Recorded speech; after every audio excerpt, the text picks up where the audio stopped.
CEO at Solitaire Power, and we want to make buildings as carbon sinks. Our company was founded in 2016 when the local university needed a direct air capture device that captures CO2 from the air. And first pilot was made back in 2017, and it was an outdoor capture system. And then we kind of pivoted into building ventilation CO2 capture because we think that the buildings are the best way to capture the CO2. On global scale,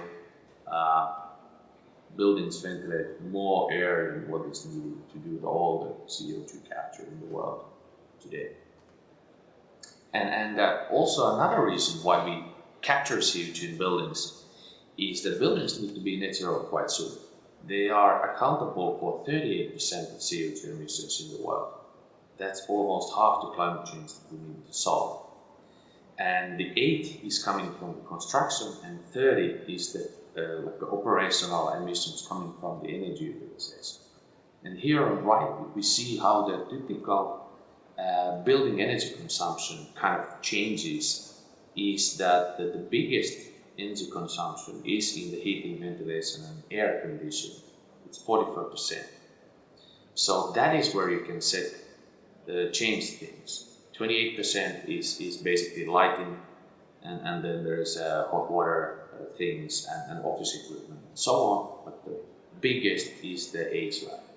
And with our solution, you can save energy. I will come back to that shortly. So how do we do this?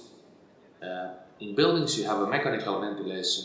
We combine our system into this ventilation, and we kind of utilize the weatherproofing of the building.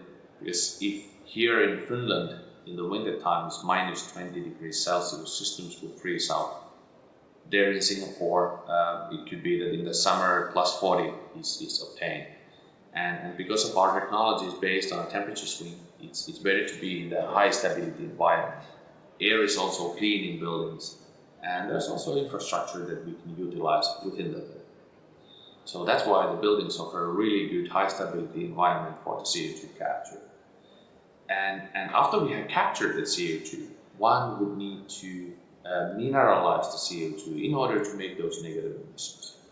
We've done also e-fuels, we've done all sorts of different kinds of bubbles in the fizzy drinks and this kind of things, but those are not eligible for negative carbon credits.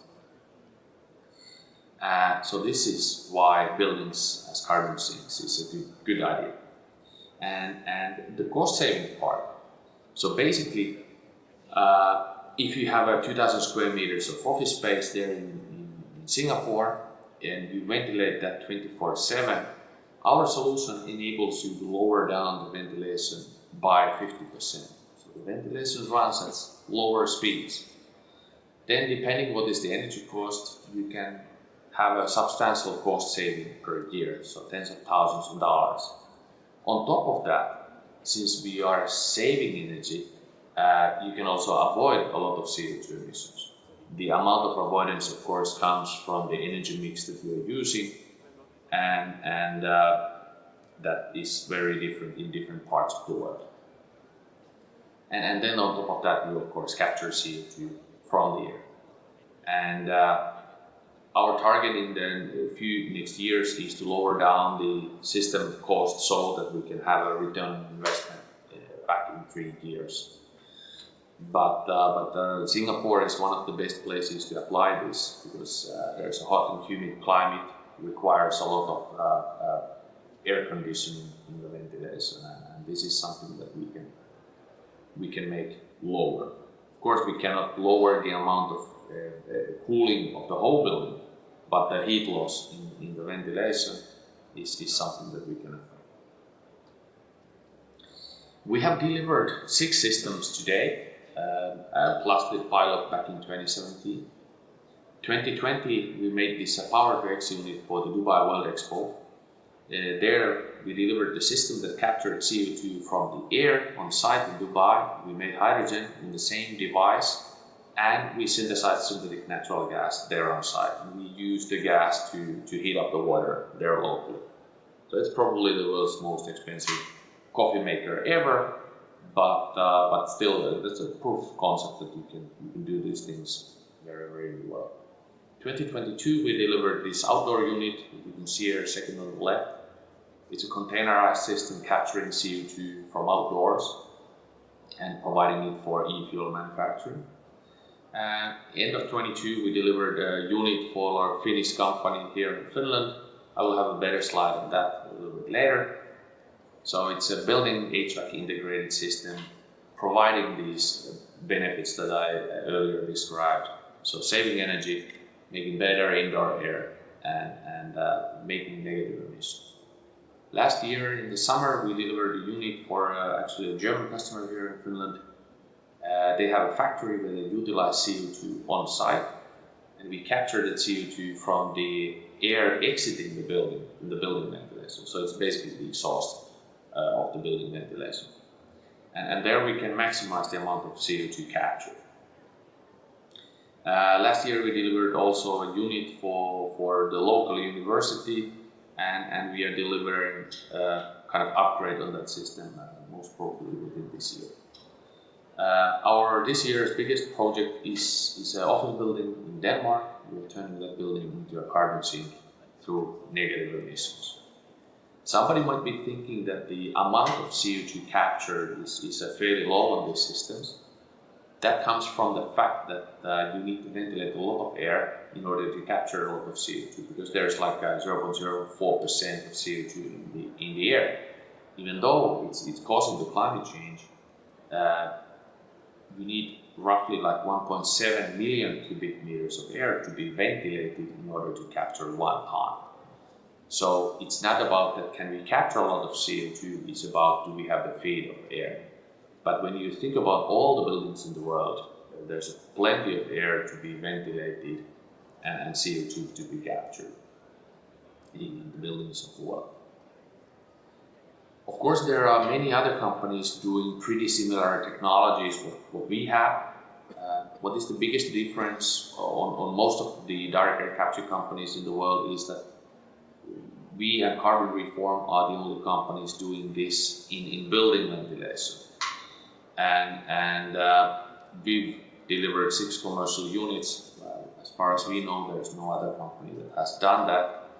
And many other companies are focusing on large-scale outdoor capture with, let's say, factory-sized systems somewhere far out.